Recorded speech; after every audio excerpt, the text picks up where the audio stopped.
What if I told you the greatest twist in Attack on Titan wasn't the Titans? It was humanity. For 3 entire seasons, Attack on Titan trained us to think in absolutes. Humanity inside the walls? Good. Titans? Evil. And freedom was waiting somewhere beyond the sea. But then, the Marley Arc destroyed all of it. Because suddenly, the people we hated started feeling human. And the people we trusted started becoming terrifying. The Marley Arc didn't just change Attack on Titan. It changed the audience. The Marley Arc begins with something Attack on Titan had hidden from us for years. The outside world. And immediately, everything feels different. There are no walls, no isolated fear, no mystery, just war. The first thing Attack on Titan shows us outside Paradise is children being used as weapons. And that's important, because the Marley Arc wants you to understand something immediately. This world is already broken. Marley doesn't survive through peace. It survives through fear, through propaganda, through inherited hatred. And the scariest part? Most people genuinely believe it. Not because they're evil, but because they were raised inside the system. Gabi is one of the most important characters in the entire Marley Arc, because Gabi is basically young Eren. They're emotional, they're loud, they're driven by hatred, and they completely believe they're right. But there's one terrifying difference. Eren hated Titans. Gabi hates people. And she was taught to. This is where the Marley Arc becomes genius. Because for the first time, Attack on Titan forces the audience to experience propaganda from the opposite side. To Marley, the Eldians aren't victims. They're devils. And slowly, you realize something horrifying.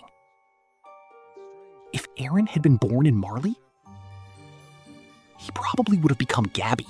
No character represents the psychological destruction of the Marley Arc better than Reiner.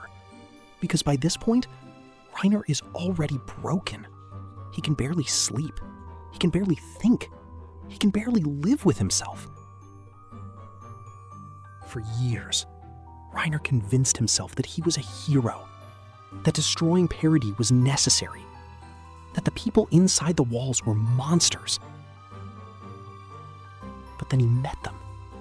He lived with them. He laughed with them. He suffered beside them.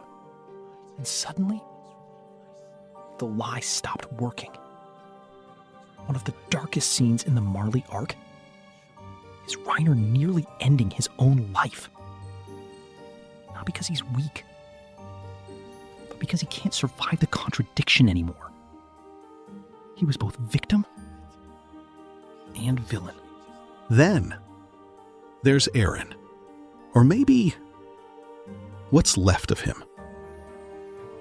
When Eren returns in the Marley Arc, he doesn't feel like a protagonist anymore. He feels inevitable. That's what makes him terrifying. Not rage, not screaming, clarity. Eren understands the cycle now. He understands hatred. He understands suffering. He understands that innocent people exist on both sides. And he chooses violence anyway. That changes everything. The conversation between Eren and Reiner might be the most important moment in the entire arc. Because for the first time, both sides finally understand each other. Reiner admits the truth. He wasn't special. He wasn't saving the world. He just wanted to be respected. This is the moment where peace officially dies. Willy Tybur stands before the world and gives humanity a new enemy, Eren Yeager. And underneath the stage, Eren listens quietly. Not because he's uncertain, but because he already made his choice. The terrifying part about the declaration of war is that both sides genuinely believe they're saving the world. And that's why conflict became inevitable. Then, everything explodes. The Marley Arc changed Attack on Titan forever because it changed the question. Before Marley, Attack on Titan asked, can humanity survive the monsters? But after Marley, the question became, what happens when humanity becomes the monster? And honestly, that question is far more terrifying. Because the Marley Arc forces us to confront something uncomfortable. The enemy was never truly the Titans. It was hatred. If you enjoyed this breakdown, subscribe for more Attack on Titan arc deep dives. And tell me in the comments, which arc changed Attack on Titan forever for you?